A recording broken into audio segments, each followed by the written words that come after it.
এটাকেই বলে মানে বলে না ভগবানের খেলা বোঝা বড় দায়। মানে আল্লাহ কখন কাকে কোন অবস্থায় রাখেন এটা বোঝাটা খুবই মুশকিল। যে নারী বাংলাদেশের রাজনীতিতে তিনবার একদম ফুল টেনিওর প্রধানমন্ত্রী, যিনি আম, বাংলাদেশে বহু কারণে বহুভাবে আলোচিত হয়েছেন, সেই নারী বেগম খালেদা জিয়া, তার মৃত্যুর গুঞ্জনই বাংলাদেশে ছড়িয়েছে না হলে 10 থেকে 15 বার।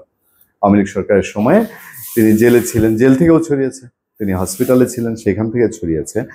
এবং তার যে যে জটিল রোগ, এইসব রোগ নিয়ে এই বয়সে একজন মানুষ চলছেন ফিরছেন, এবং এখন কিছুটা রাজনীতিতেও তিনি ইনভলভ। আমরাই প্রথম বোধহয় বলেছি যে বেগম খালেদা জিয়া রাজনীতিতে কিছু না কিছুটা সক্রিয় হবেন, অন্তত যতটুকু সম্ভব। এবং বিএনপি যেই চাপে পড়েছিল বেগম খালেদা জিয়া উদ্ধার করতে পারেন, আপনাদের সেই আলোচনা মনে আছে কিনা? তখন অনেকে টিপ্পণী কেটেছিলেন যে আমরা এই কথা কেন বলছি, কিন্তু সেটাই সত্য হয়েছে কিনা। অন্তত বিএনপিকে, তার সেটা ভুল হোক, খারাপ হোক, ভালো হোক, বিএনপিকে যেই পর্যায়ে এখন তিনি নিয়ে এসছেন, বা বিএনপি এখন যে আরো একটা কমফোর্ট স্বস্তির মধ্যে আছে তারা অন্তত বলছে, সেটা তো বিএনপি চেয়ারপারসন বেগম খালেদা জিয়ার সিদ্ধান্তেই, তারেক রহমানের সাথে বৈঠকটা হওয়ার কারণে, তাই তো? সেই বেগম খালেদা জিয়া এখন ইলেকশনও করতে পারেন। ইলেকশন নিয়ে জল্পনা কল্পনা আলোচনা চলছে, অনেকটা মিরাকেল ধরনের, যার মৃত্যুই অনেকটা অনিবার্যের মতো চলে গিয়েছিল। তার যিনি second in command Mirza Fakhrul Islam Alamgir অনেকবার বলেছেন বেগম খালেদা জিয়া জীবন মৃত্যুর সন্ধিক্ষণে, যে কারণে আমরা বলছি, ওই যে বললাম ভগবানের লীলা বোঝা বড় দায়।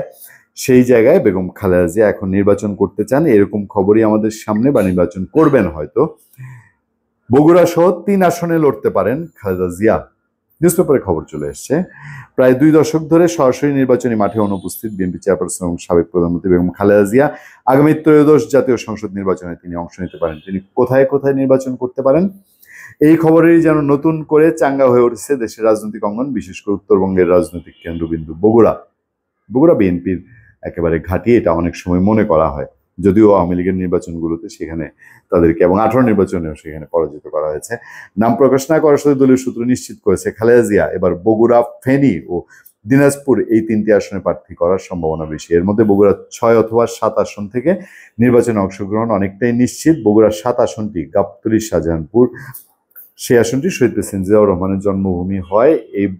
এটি বরাবরই বিএনপির কাছে বিশেষ গুরুত্বপূর্ণ।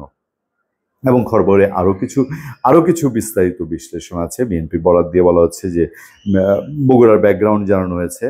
বিএনপির এক নেতা বলেন, বগুড়া আমাদের জন্য শুধু একটি আসন নয়, এটি আমাদের রাজনীতির প্রতীক। খালেদা জিয়া এখান থেকে গণমানুষের বার্তা দিতে চান, এতে দলের ভেতরে যে বিভক্তি শুরু হয়েছিল সেটিও অনেকটা বন্ধ হবে। আর ফেনীতে তার নিজের গ্রামের বাড়ি। যাই হোক, বিএনপি চেয়ারপারসন এবং বেগম খালেদা জিয়া, শেখ হাসিনা, এই দুইজনই একাধিক আসনে ইলেকশন করতেন সবসময়, যখন অন্তত কম্পারেটিভলি বাংলাদেশে ভালো নির্বাচনগুলো হয়েছে 91, 96, 2001, 2008, এই নির্বাচনগুলোতে তারা একাধিক আসনে নির্বাচন করেন, তারপরে যে কোনো একটি আসন রেখে বাকি আসন ছেড়ে দেন। এবং সাধারণত দলের গুরুত্বপূর্ণ নেতারা যদি কোথাও ফেল করে বসেন, তাদেরকে সেসব আসন থেকে আবার পাশ করিয়ে আনা হয়। মির্জা ফখরুলের ক্ষেত্রে এটা হয়নি, কিন্তু ব্যারিস্টার মওদুদ আহমেদকে বগুড়া থেকে এমপি করা হয়েছিল। যাই হোক, বেগম খালেদা জিয়া নির্বাচনে এমপি হচ্ছেন, প্রধানমন্ত্রী হচ্ছেন, এই আলোচনার চেয়ে আমার কাছে মনে হয়েছে যে ওই যে বারবারই বলছি যে প্রকৃতি উপরওয়ালা কি চান, এইটা বোঝা বড় দায়। গত বছর এই সময়ও, এই জুন মাসেও যদি কেউ বলতো যে বেগম খালেদা জিয়া এই বছর আবার ইলেকশন করবেন, হয়তো অনেকে বিশ্বাস করতো না, কিন্তু সেটাই বাস্তবে পরিণত হচ্ছে কিনা। ভালো থাকবেন, সুস্থ থাকবেন। আপনার সাথে আমি আতিক রহমান, পূর্ণিয়া।